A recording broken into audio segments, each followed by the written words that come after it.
어떤 사람이 고속도로를 운전해서 가고 있었습니다. 어머니로부터 전화가 왔습니다. 아들, 지금 내가 뉴스를 보고 있는데 오늘 아들이 간다고 했던 그 고속도로에 어떤 미친놈이 역주행해서 위험하게 운전을 하고 있대. 지금 뉴스에 난리도 아니야. 혹시 그 차 만날 수 있으니까 조심해. 이렇게 전화를 했습니다. 그러자 아들이 대답을 합니다. 어머니, 맞아요. 지금 고속도로 가고 있는데 미친놈이 한둘이 아니에요.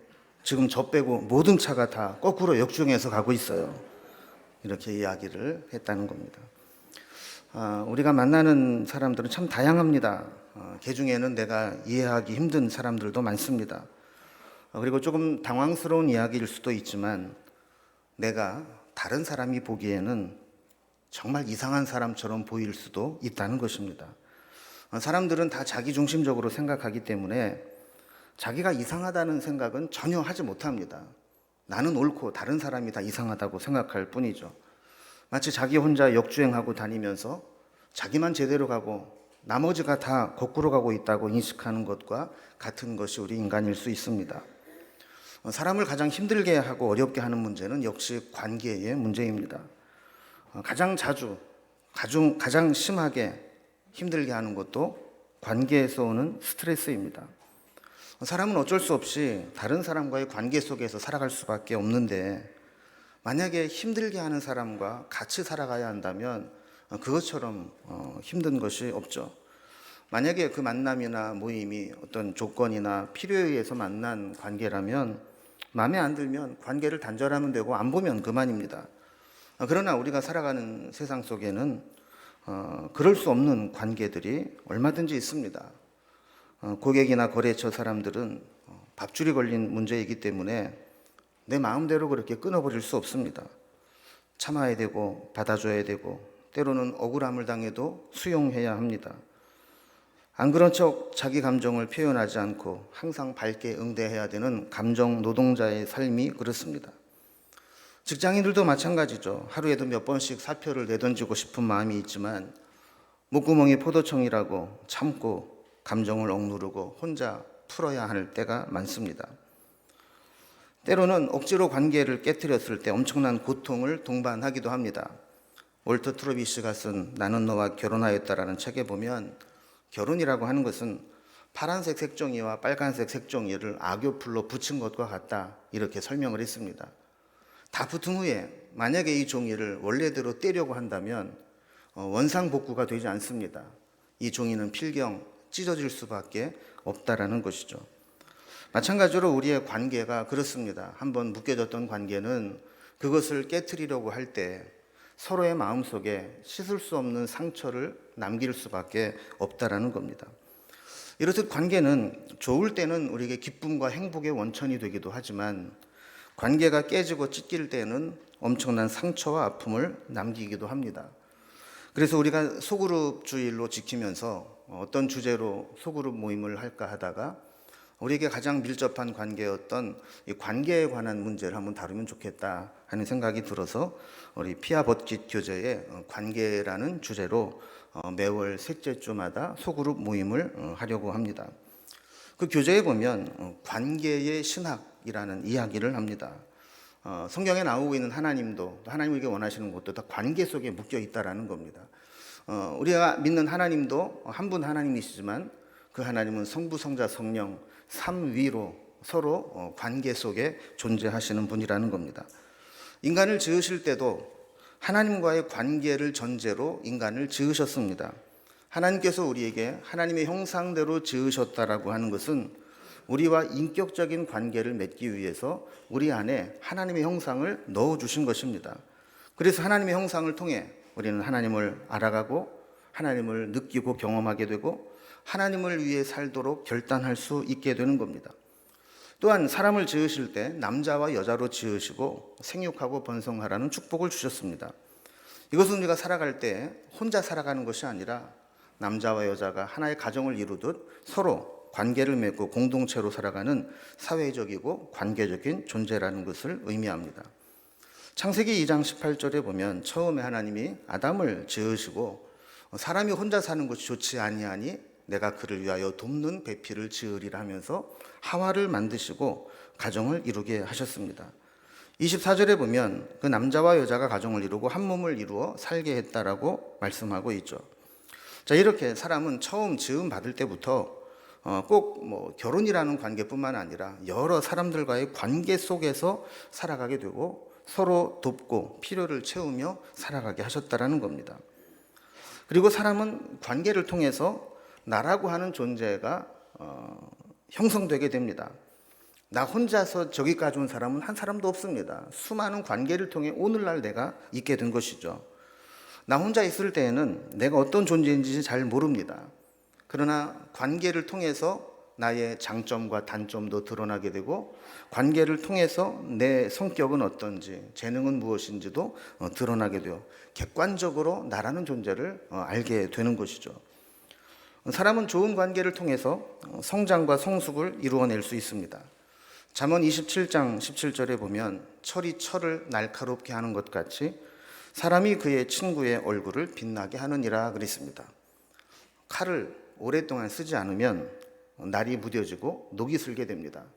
이럴 때에는 철로 마찰을 해줄 때 녹도 벗겨지고 무뎌졌던 날도 다시 예리한 날을 서게 되는 것이죠.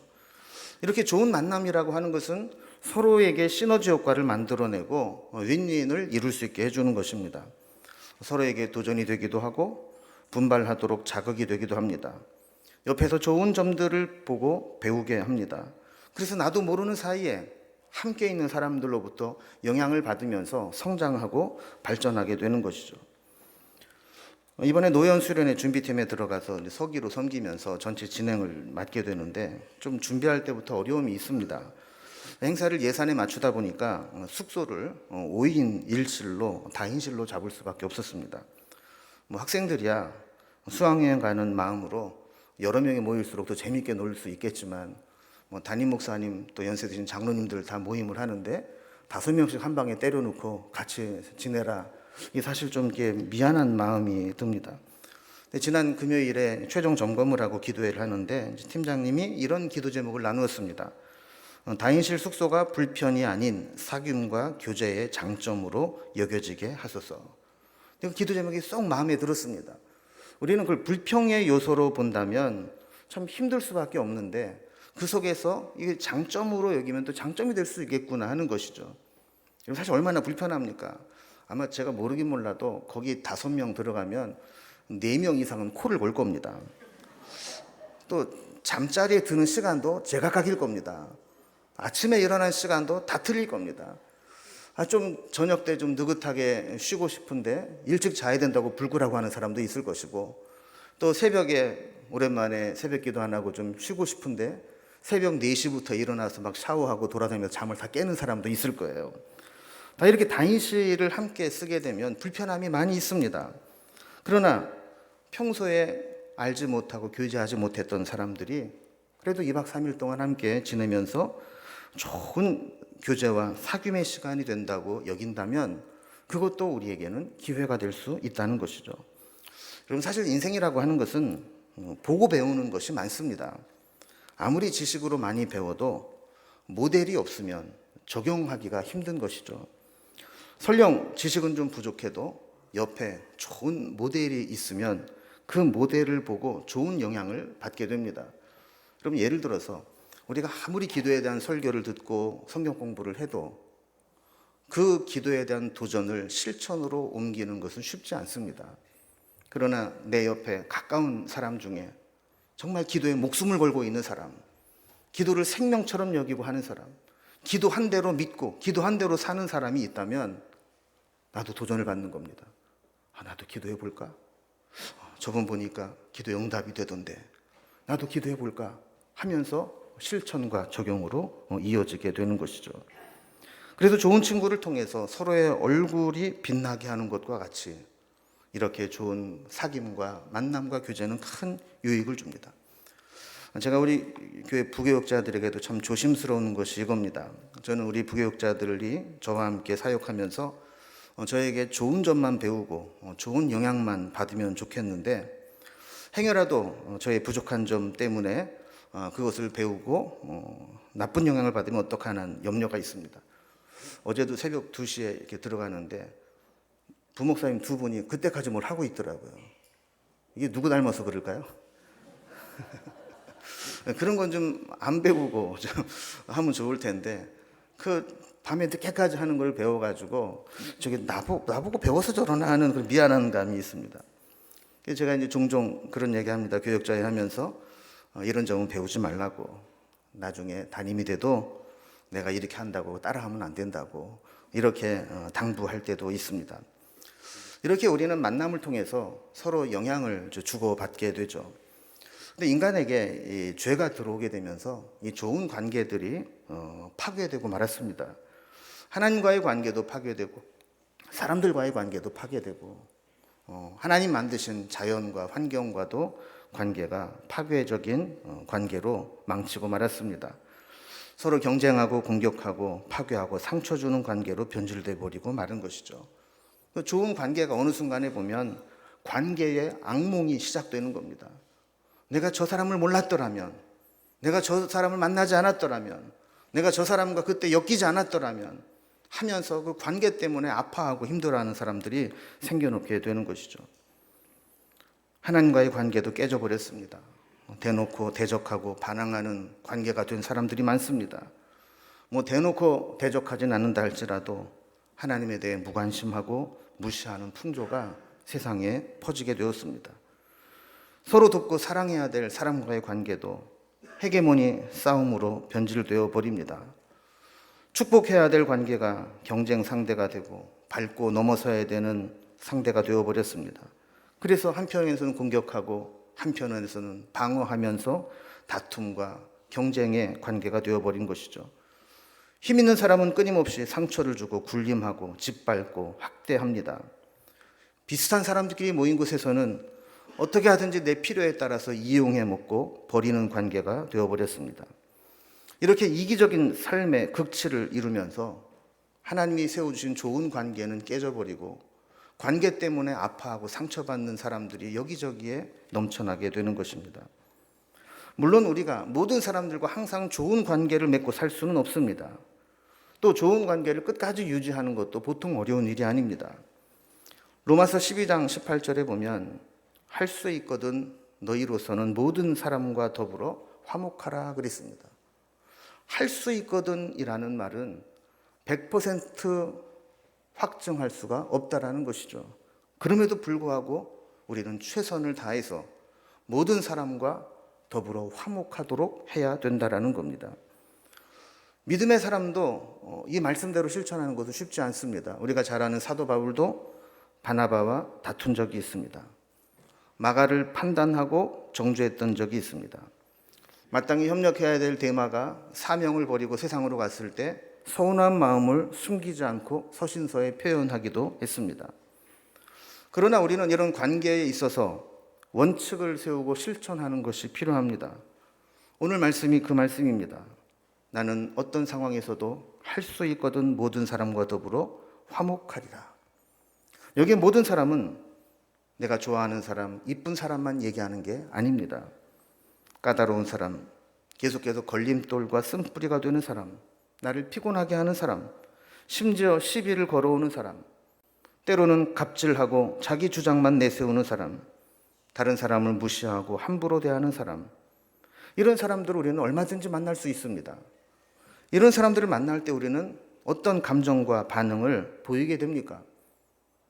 성령의 이끌림을 받지 않고 말씀대로 살지 않는다면 우리는 모두가 1차적으로 내가 받은 대로 갚아주겠다고 하는 보복 심리가 마음속에서 일어나게 됩니다. 몇 번을 참거나 또 반복해서 당하다 보면 받은 대로 갚아주는 것보다 되로 받았다면 말로 갚아주겠다라고 다짐하게 됩니다. 그리고 마음속에 우리의 삶 속에 지뢰를 심어놓고 기다리듯이 너 한번 걸리기만 해봐라. 한 번만 나한테 더 걸려봐라. 너 나한테 이런 말만 한번 해봐라. 그러면 가만히 안 있겠다 라고 벼르고 있다가 닫아놓았던 이 감정을 폭발시키는 경우가 적지 않게 있게 됩니다. 우리는 할 수 있거든 모든 사람과 더불어 화목하라라는 말씀을 통해서 우리에게 주신 관계가 깨어지지 않도록 화목의 관계가 되도록 늘 다른 사람을 배려하고 고민할 필요가 있습니다. 때로 우리의 관계가 엇나갈 수 있는데 그런 조짐이 보일 때마다 지혜로운 자세가 필요합니다. 감당할 수 있을 만큼 선을 정해놓고 그 선을 넘지 않도록 조심해야 합니다. 무방비 상태로 감정이 이끄는 대로 말을 하고 행동을 하다 보면 나중에는 돌이킬 수 없을 만큼 멀리 가버리게 되기 때문에 그렇습니다. 그래서 우리는 사람들과의 관계를 맺을 때 힘든 사람들 있다 할지라도 나는 할 수 있거든 모든 사람과 더불어 화목하고 그 화목의 관계를 지키리라 하는 원칙에서 벗어나지 않으려고 결단해야 합니다. 윌로크릭 교회의 빌 하이벨스 목사님은 우리가 맺고 있는 관계를 세 종류로 분류했습니다. 첫째는 만나면 우리의 에너지를 빼앗아가는 관계가 있다는 겁니다. 두 번째는 이도저도 아닌 중립적인 관계가 있다는 것이죠. 그리고 마지막 세 번째는 만날 때 우리의 심령을 재충전해주는 좋은 관계도 있다고 소개합니다. 먼저 에너지를 빼앗아가는 관계가 있습니다. 만나면 만날수록 감정이 소모되고 에너지를 뺏기는 관계입니다. 업무상 성과를 내야 되기 때문에 힘든 관계를 거절할 수 없는 그런 상태가 있죠. 이런 관계는 늘 긴장하고 스트레스를 받게 되고 만남의 과정을 통해서 에너지를 빼앗기게 됩니다. 때로는 업무와 상관없이도 에너지를 허비하게 만드는 관계도 있습니다. 주는 것 없이 미운 사람, 또 농담으로 던진 것들이 늘 가시가 되고 상처가 되는 사람, 같은 직장이나 공동체에서 얼굴을 안 보고 살 수는 없는데 이런 불편한 만남을 계속 지속해야 되는 경우도 있다는 것이죠. 또 우리의 에너지를 빼앗아가는 관계는 의미 없는 만남들입니다. 모임에 안 나가자니 왕따를 당하거나 소외감을 느낄 것 같고 막상 다녀오고 나면 괜히 갔다 왔다, 괜히 시간 쓰고 돈 쓰고 또 마음에 찝찝하고 이런 후회되는 모임이 있다는 겁니다. 남 흉이나 보고 신세 한탄이나 하고 부정적인 이야기만 떠들고 있고 그런 이야기를 듣다 보면 시간도 돈도 내 감정도 너무 아깝다는 생각이 드는 것이죠.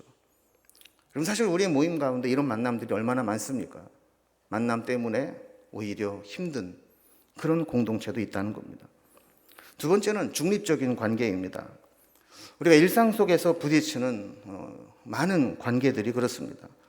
같은 공간에서 같은 일을 하고 있지만 서로에 대한 별다른 기대가 없습니다. 각자 자기의 일을 하면 되고 서로에게 에너지를 빼앗길 일도 없고 그렇다고 뭐 큰 기대나 의미를 부여하지도 않습니다. 그러니까 기대가 없으니 뭐 실망도 없는 그런 관계라고 할 수 있죠. 지나가다 만나면 가볍게 인사하고 그냥 만나고 의미 없이 보내는 중립적인 관계입니다. 세 번째 관계도 있습니다. 이것은 재충전의 관계입니다. 만나면 재충전이 됩니다.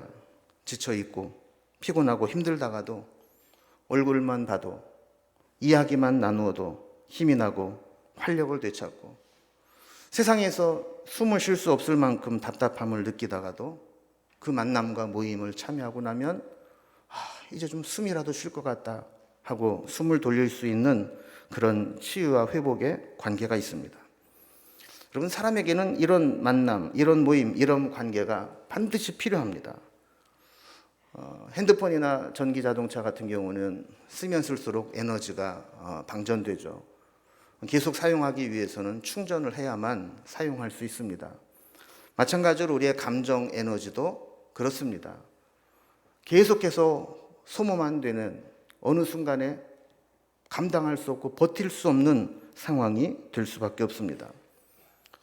만약에 우리가 살아가면서 그래도 인생 살만하다, 그래도 행복한 구석이 있다라고 느끼는 사람은 아마도 이런 재충전의 관계가 되는 모임을 적어도 한두 개씩은 가지고 있는 사람일 겁니다. 이런 사람은 힘든 일을 만나도 회복 탄력성이 강합니다. 금방 다시 회복이 됩니다.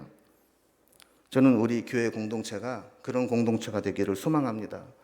그리고 오늘 본격적으로 시작하는 소그룹 모임을 통해서 서로 교제하고 나눌 때 그 속에 이런 재충전이 되는 관계가 회복되기를 소망합니다. 관계 사명이라는 용어가 있습니다. 하나님께서는 우리에게 여러 가지 사명을 주셨는데 그 중에 관계 회복을 위한 사명도 주셨다라는 것이죠. 오늘 우리가 읽은 본문의 내용이 그런 겁니다. 하나님께서는 예수 그리스도를 통해서 우리와의 관계를 화목하게 회복하셨습니다. 그리스도 안에 있는 자들은 새로운 피조물이 되었는데 새로운 피조물이 되었다는 것이 무엇인가 하면 이런 관계의 회복의 사명을 갖게 되었다는 것입니다. 주님은 우리에게 화목하게 하는 직분을 주셨고 화목하게 하는 말씀을 우리에게 부탁했다라고 말씀합니다. 그래서 이제는 우리가 그리스도를 대신해서 사신이 되어 하나님과 화목하게 하는 사명을 부여받게 되었다 하는 것이 관계의 사명입니다. 우리가 하나님께서 보내신 관계의 사명자로 살아가게 된다면 어떤 자세가 필요할까요? 제가 한 3가지 정도를 생각해 보았습니다. 첫 번째, 관계 사명을 감당하기 위해 필요한 것은 나 중심의 관점에서 그리스도 중심의 관점을 바꾸는 것입니다. 고린도후서 5장 16절에 보면 그러므로 우리가 이제부터는 어떤 사람도 육신을 따라 알지 아니하노라. 비록 우리가 그리스도도 육신을 따라 알았으나 이제부터는 그같이 알지 아니하노라 그랬습니다. 여러분, 사람은 다 나름대로 보는 기준과 관점이 있습니다. 어떤 기준과 관점으로 보느냐에 따라서 그 사람에 대한 평가가 달라집니다. 그런데 많은 사람들이 육신을 따라 알아간다고 했습니다. 자기 기준대로 세상적인 관점으로 그 사람을 보게 된다는 겁니다. 그런데 대부분의 사람들은 다 자기 중심적인 이기적인 관점으로 사람들을 보게 됩니다. 그러니까 많은 사람들이 사람을 만나면 저 사람이 나에게 유익할까? 저 사람을 통해서 내가 어떤 이익을 볼 수 있을까? 저 사람을 이용해서 내가 뭐 득을 볼 게 있을까? 이런 대상으로 사람을 보게 된다는 것이죠. 새로운 피조물이 된 사람은 그렇게 자기 중심으로, 자기 기준으로, 세상적인 기준으로 사람을 보고 평가하는 것이 아니라 그리스도의 관점에서 보게 된다는 겁니다. 그리스도의 관점으로 본다는 게 뭡니까? 그리스도께서 저 사람을 어떻게 보고 계실까? 나는 정말 미워 죽겠는데 주님도 저 사람을 정말 미워하실까? 아니라는 거죠. 주님께서 나를 길이 참아주시고 나를 다듬으시고 나를 변화시킨 것처럼 지금 주님이 저 사람을 그렇게 다듬고 계시는 것은 아닐까? 내가 지금 불편한 것은 아직 주님의 공사가 덜 끝나서 우리를 불편하게 하는 것은 아닐까?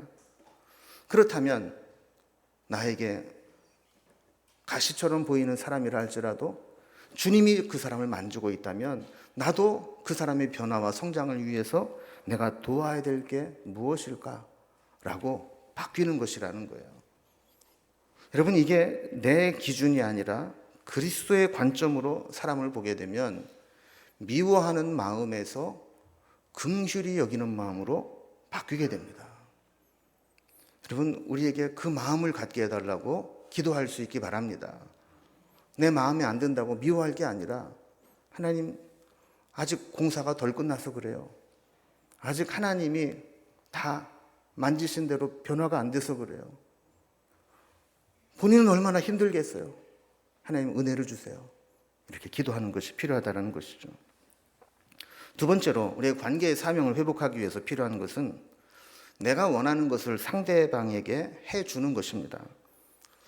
마태복음 7장 12절에 보면 그러므로 누구든지 남에게 대접을 받고자 하는 대로 너희도 남을 대접하라. 이것이 율법이요 선지자니라 그랬습니다. 그럼 우리가 이 말을 잘 알고 있는 거죠. 내가 받고 싶은 대로 너도 해라. 근데 뒷부분에 있는 말씀이 좀 중요한 말씀입니다. 이것이 율법이요 선지자라는 겁니다. 이 말은 율법과 선지자로 대변되는 구약 성경의 요약이 바로 이거라는 거예요.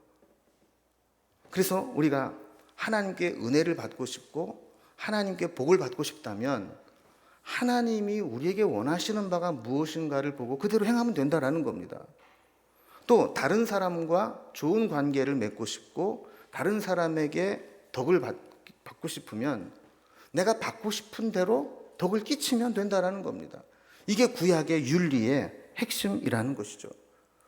관계 원리의 가장 기본의 핵심은 내가 하기 싫은 것은 남에게 시키지 않고 내가 대접받고 싶은 대로 남을 대접하는 것입니다. 자기는 대접받으려고 하면서 다른 사람은 함부로 대한다면, 자기는 존중받으려고 하면서 다른 사람의 의견을 무시하고 함부로 대한다면, 자기는 비판받고 싶지 않으면서 다른 사람은 비판한다면, 자기는 용서받고 싶으면서 다른 사람을 무섭게 판단하고 비난한다면 어찌 그 사람에게 화목하게 하는 사명을 이룰 수 있겠느냐 하는 겁니다. 여러분, 사람은 다 자기가 원하는 대로 해주기를 바라면서 자기는 그렇게 안 합니다. 저도 가끔 우리 집사람한테 이것 좀 이렇게 해주면 좋겠는데 하는 게 있는데, 그러다가도 지는 뭐 잘하나? 이런 마음이 들어서 말을 못할 때가 많습니다. 나도 내 아내가 원하는 것을 못 해주면서 남편이라고 내가 원하는 대로 해달라, 이렇게 말을 못하는 것이죠. 우리는 늘 다른 사람이 무엇을 원하는지 그것을 이루어주려고 할 때 이 관계의 사명을 감당하게 되는 겁니다. 마지막 세 번째로, 모든 관계 회복의 최대 수혜자는 나 자신임을 알아야 합니다. 여러분, 관계가 회복된다라고 하는 것은 누군가의 희생이 있고 누군가가 져주기 때문에 그렇습니다. 여러분, 자식들이 얼마나 경우가 없습니까? 그런데 자식과 부모가 관계를 유지할 수 있는 비결은 부모가 참아주고 이해하고 져주기 때문에 그런 겁니다. 여러분, 아마 부모 자식 간에 갈등이 있고 대화가 잘 안 통하는 그 가정들은 보면 10중 8구 부모가 안 지기 때문에 그렇습니다. 부모가 같이 싸우고 같이 옳고 그름을 겨루다 보면 절대로 화목하지 못합니다. 그러나 한쪽에서는 누군가가 져주고 이해해주고 받아줄 때 그 관계는 회복이 되는 것이죠. 여러분, 져주는 게 쉽지 않습니다. 옳고 그름 따지고 싶습니다. 지적하고 바꿔주고 싶습니다. 그러나 그것을 내가 포기할 때 최대 수혜자는 바로 나 자신이라는 겁니다. 여러분, 누군가를 용서하지 못하고 누군가를 수용하지 못해서 불편한 마음으로 살아가고 있다면 가장 큰 피해는 내가 받는 겁니다. 그것을 포기하고 받아주게 될 때 최대 수혜자는 내가 될 수 있다는 마음으로 다른 사람들을 품고 회복해야 되는 겁니다. 이제 말씀을 마무리합니다. 고린도후서 5장 18절 보면 모든 것이 하나님께로서 났으며 그가 그리스도로 말미암아 우리를 자기와 화목하게 하시고 또 우리에게 화목하게 하는 직분을 주셨으니라고 했습니다. 우리를 하나님과 화목하게 하신 주님은 우리가 다른 사람과도 화목하게 하는 직분을 받았다라는 겁니다.